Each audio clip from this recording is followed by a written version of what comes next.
नए पेज पर चलिएगा, 2 पेज छोड़कर आज आप पत्र लिखेंगे। तो लिखिए, पहले ऊपर डालेंगे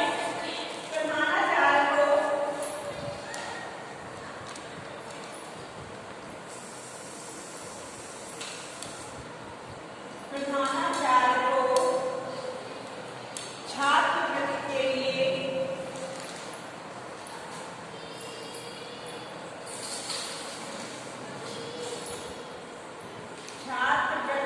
लिए आवेदन पत्र लिखिए।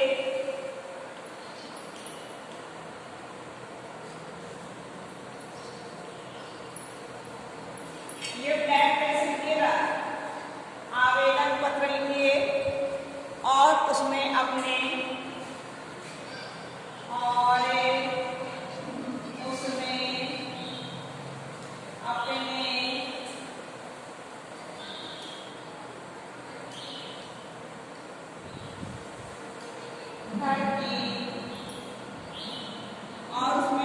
घर की स्थिति को भी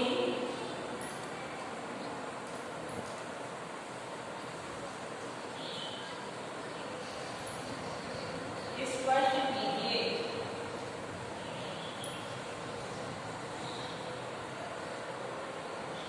ठीक है, आपको प्रार्थना पत्र लिखना है स्कॉलरशिप के लिए, उसमें अपने घर के बारे में बताना है कि हमारे घर की पोजीशन क्या है।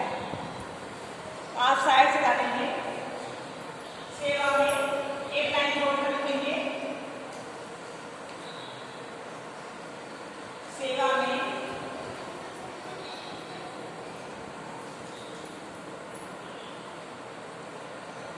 प्रधानाचार्य महोदय, जैसे हम काम पे जाते वैसे ही आप लिखेंगे, मिलाइएगा नहीं। प्रधानाचार्य महोदय, आप अपने स्कूल का नाम, आप अपने स्कूल में प्रधानाचार्य लिखिए, प्रधानाचार्य महोदय एसपी बालिका इंटर कॉलेज,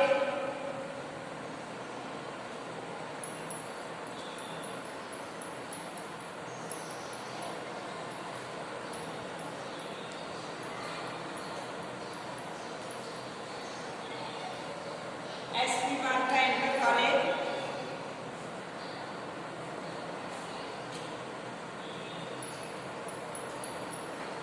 की जा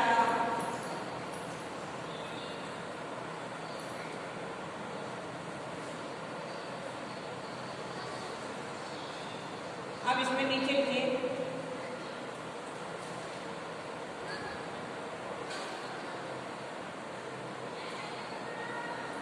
मान्य महानुभाव, इस तरह से। फिर नीचे वाली लाइन से, मैं आपके विद्यालय की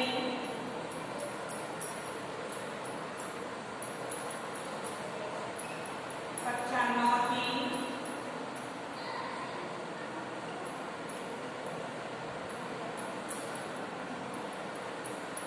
छात्रा हूँ, कक्षा 9 की छात्रा हूँ।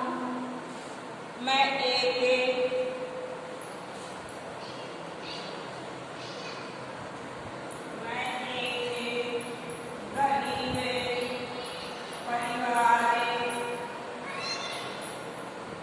गरीब परिवार से संबंध रखती हूँ।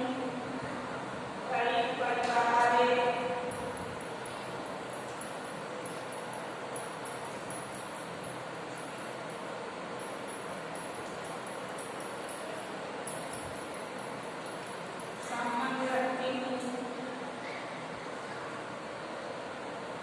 हमारा घर हमारा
उन्हें कुल मिलाकर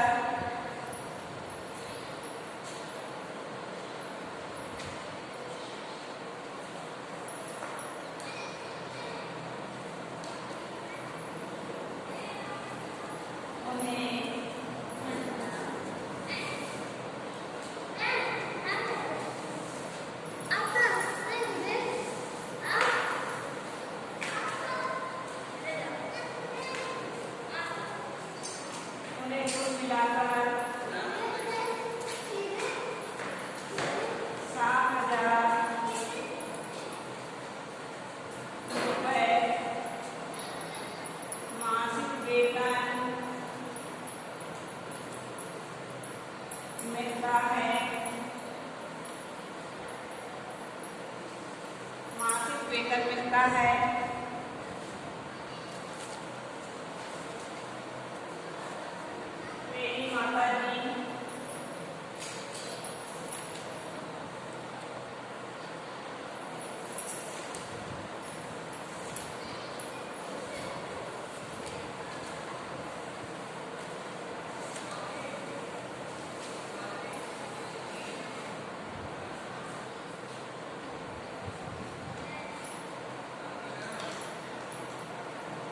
मेरी माता जी प्रायः बीमार रहती हैं।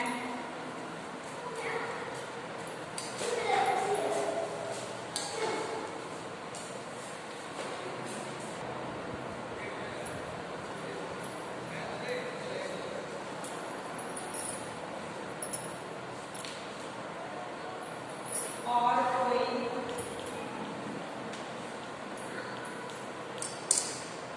काम नहीं करती।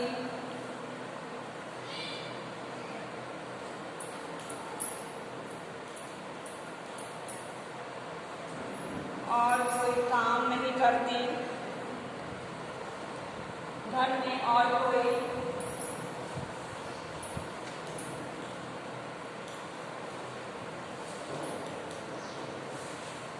घर में और कोई कमाने वाला सदस्य नहीं है।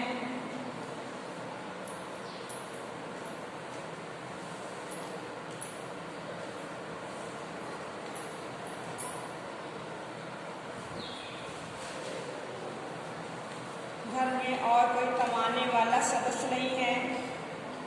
मेरी बड़ी बहन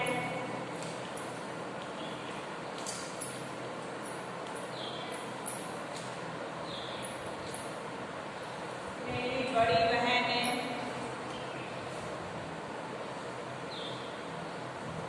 11वीं कक्षा में पढ़ती है।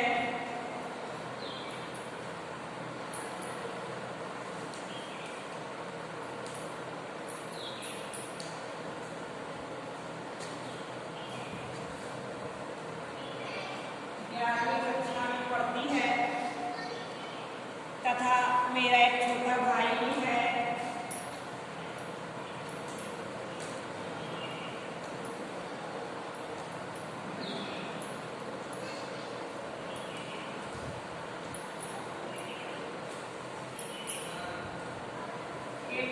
भाई भी है जो 5वीं कक्षा में पढ़ता है।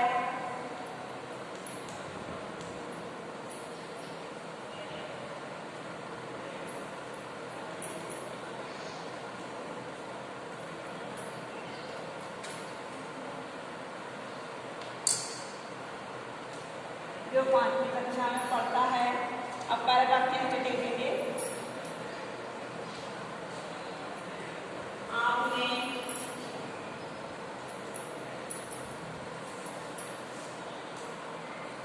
कृपा करके मेरा शिक्षण शुल्क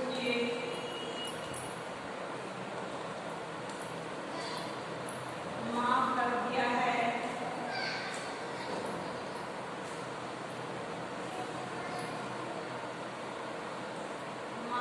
दिया है। इसके लिए धन्यवाद।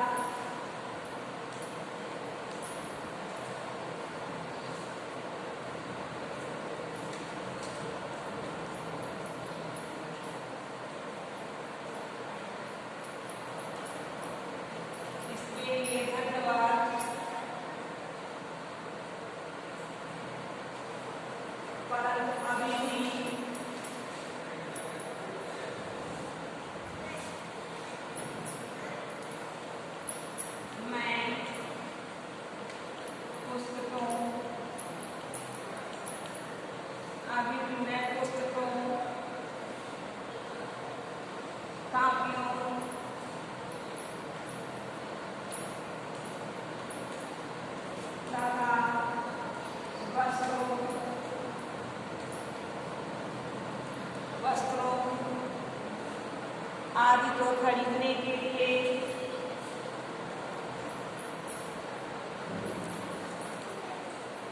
आदि को खरीदने के लिए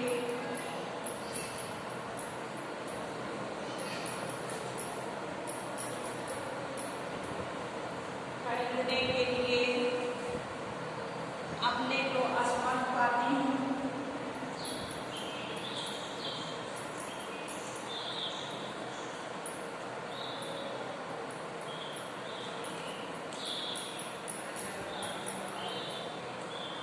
अपने को असमर्थ पाती हूँ, अतः आपसे निवेदन है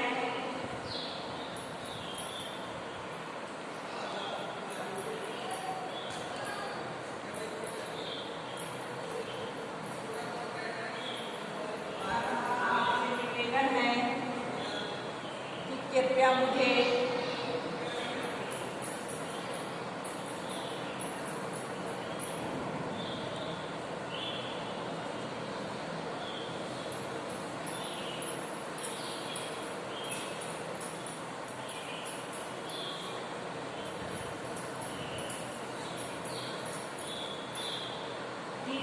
मुझे छात्रवृत्ति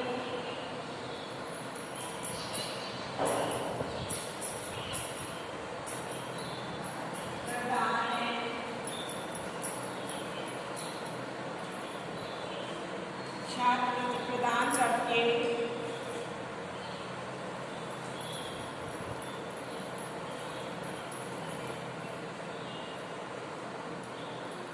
अनुग्रहित करें।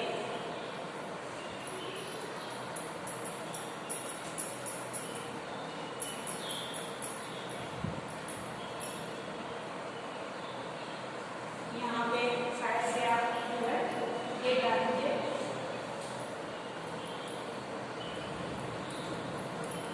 आज की डेट आगे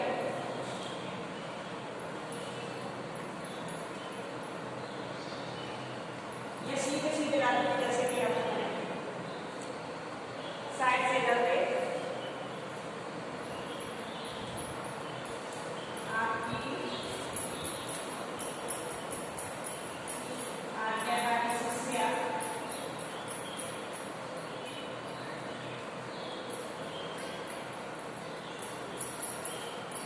आवासा। ठीक है, नाम नहीं बोलना है आपको।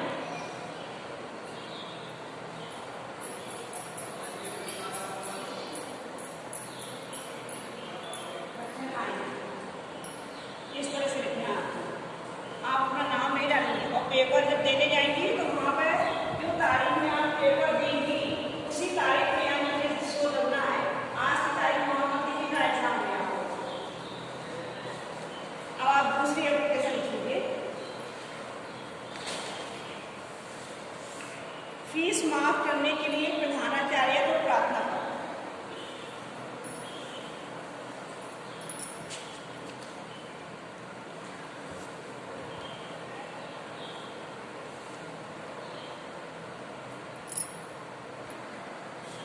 हमने आज आपको एक एप्लीकेशन लिखा दी है, कल हम दूसरी एप्लीकेशन लिखाएंगे। अब आप होमवर्क देख लीजिए। स्मृति नया लेसन पाठ है श्री राम शर्मा जी का। शायद आपने लेसन तो पढ़ा नहीं हो रहा। यहाँ पर भी लेखक ने जो है बचपन में अपने बारे में लिखा है कि जब वह छोटा था और गांव से दूसरे गांव स्कूल पढ़ने जाते थे तो पैदल थे, कोई साधन नहीं था जाने के लिए। रास्ते में जंगल पड़ता था, अपने भाई के साथ जाते थे, अपने दोस्तों के साथ जाते थे पढ़ने के लिए। रास्ते में जंगल पड़ता था, वहाँ पे एक कुआं था और थाली था जिसमें पानी आनी नहीं भरा था। उसमें एक जहरीला सांप रहता था। एक बार बड़े भाई ने लेखक को चिट्ठी लिखने के लिए दी थी, चिट्ठी डालने के लिए, पोस्ट करने के लिए दी थी, जो कि लेखक ने उन चिट्ठियों को पहले साधन न होने की वजह से उन चिट्ठियों को उन्होंने अपनी टोपी पे रख लिया था। एक धोती उन्होंने पहन ली थी, एक धोती उन्होंने बांध ली थी कमर में, और एक धोती में उन्होंने थोड़े से उनकी माँ ने चने बांध दिए थे तो वह चने बंधे थे। और दो भाई थे, इनसे एक छोटे थे, वह भी इसी प्रकार से वह भी एक धोती पहने हुए थे, एक धोती बांधे हुए थे। इस तरह से 5-6 धोतियाँ दोनों के पास थी। रास्ते में जाते हैं तो उसी कुएं में वह खेलते खेलते जाते हैं, डंडा साथ में लिए रहते हैं, एक ईंटा लेते हैं, उस कुएं में वह गिरा देते हैं। चांस की बात थी कि वह टोपी भी हवा में लहराती हुई, टोपी के साथ साथ चिट्ठी भी लहराती हुई उस कुएं में चली जाती हैं। अब डर के मारे लेखक जो था बड़ा परेशान था कि अब क्या करें, यदि घर वापस जाते हैं तो घर पर पिटाई होगी, और यदि चिट्ठी नहीं डालते हैं तो भी घर में पिटाई होगी। अब उन्होंने कहा क्या किया जाए, तो डंडा लेके पहले उन धोतियों तो सब लोग उतारते हैं, उतार के धोती सब बांधते हैं, बांध के पत्थर बांध के उससे धोती के सहारे से नीचे उतरते हैं, और जैसे तैसे सांप के साथ जो होता है थोड़ा सा चाहे काफ़ी क्योंकि जहरीला सांप था, बहुत डर लगता था, उससे लड़ते हैं और लड़कर उस सांप को मारकर डंडे के सहारे से मारकर चिट्ठियों को जैसे तैसे वो निकाल लेते हैं। यही इसमें कहानी है कि जाड़े के दिन थे ही जिस पर हवा के पेट्रोल से टपटपी लग रही थी, कि सर्दी का मौसम था, पूस के महीने में ज़्यादा सर्दी होती है, यही मौसम था, और जिस पर हवा के पेट्रोल से टपटपी लग रही थी, हवा भी चल रही थी जिस कारण ठंड भी लग रही थी, हवा मज्जा तक ठिठुरा रही थी, अर्थात जब हवा चलती थी तो मस्तिष्क भी हिल जाता था। इसलिए अपने कानों की धोती से बांधा उन्होंने, पहले साधन नहीं होने की वजह से कान में भी धोती को लपेट लिया जिससे कानों में हवा ना जाए। माँ ने भुंजाने के लिए थोड़े से चने एक धोती में बांध दिए, एक धोती में माँ ने भुने हुए खाने के रास्ते में जा रहे हैं तो रास्ते में खाने के लिए उन्होंने चने से थोड़े से बांध दिया। हम दोनों भाई अपना अपना डंडा लेकर घर से निकल पड़े। पहले डंडा एक तलवार और बंदूक के समान इस्तेमाल की जाती थी, क्योंकि पहले ज़माने में बंदूकें और तलवारें नहीं चलती, तो वह डंडा बड़ा तलवार और पिस्तौल का काम करता था। ठीक है, डंडे का ही महान माना जाता था। उस समय उस बबूल के डंडे में जितना मुँह था उतना उस उम्र में राइफल से नहीं, बच्चे थे छोटे छोटे, इसलिए उन्हें डंडों पे बड़ा अधिक गर्व भी था। मेरा डंडा अनेक सांपों के लिए नारायण वाहन हो चुका था, मतलब उस डंडे ने कई सांपों को वह डंडा मार भी चुका था, अर्थात उस डंडे से लेखक ने कई सांप मार डाले थे। मत्थनपुर के स्कूल और गांव के बीच पड़ने वाले आम के पेड़ों से प्रतिवर्ष उसमें आम झूले जाते थे, कि रहते मत्थनपुर में थे और स्कूल जाते थे पढ़ने। मत्थनपुर के स्कूल में पढ़ने जाते थे, वे दूसरे गांव में रहते थे, तो रास्ते में जो आम के पेड़ पड़ते थे जनरल में, वह आम के पेड़ों पर डंडा मारते थे, जिससे कि आम जो थे वह नीचे गिर जाते थे और खाते पीते थे ये। इस कारण वह मूल डंडा सजीव सा प्रतीत होता था। डंडा तो मौन, डंडा तो बोलता नहीं है क्योंकि वो निर्जीव वस्तु है, इसलिए डंडा तो बोलेगा नहीं, लेकिन वह उनके लिए वह सजीव था। प्रसन्न वदन हम दोनों मत्थनपुर की ओर तेजी से बढ़ने लगे, प्रसन्न दिल से खुश मन से चले जा रहे थे, गांव की ओर मत्थनपुर की ओर चले जा रहे थे। चिट्ठियों तो मैंने टोपी में रख लिया था, जो बड़े भाई ने चिट्ठी डालने के लिए दी थी उसको सहज करके सावधानी पूर्वक उन्होंने टोपी में रख लिया और उसके ऊपर सिर पर रख ली, फिर उसके ऊपर टोपी लगा ली, क्योंकि कुर्ते में जेब नहीं थी, जिस कारण उन्होंने ऐसा कार्य किया था। आचार्य गद्यांश का संदर्भ और रेखांकन अंश की व्याख्या। लेखक ने चिट्ठी कहाँ रख लिया था? सावधानी पूर्वक टोपी में रख लिया था। आज के लिए इतना ही होमवर्क है, कल हम नया पढ़ाएंगे। आज आप लेसन पढ़ लीजिएगा आज आप लोग। लेखक ने चिट्ठियों को टोपी में क्यों रख लिया था? क्योंकि कुर्ते में जेब नहीं थी, इस कारण लेखक ने चिट्ठी को टोपी में रख लिया था। लेखक ने डंडे की तुलना किससे की है? डंडे की तुलना की है उन्होंने पिस्तौल से ज़्यादा, राइफल से ज़्यादा, क्योंकि जिस तरह राइफल से दूसरे चीज़ों को नष्ट किया जा सकता था, उसी प्रकार से उनका डंडा जो था वह दूसरी चीज़ों को नष्ट कर देता था। आज के लिए इतना ही होमवर्क है।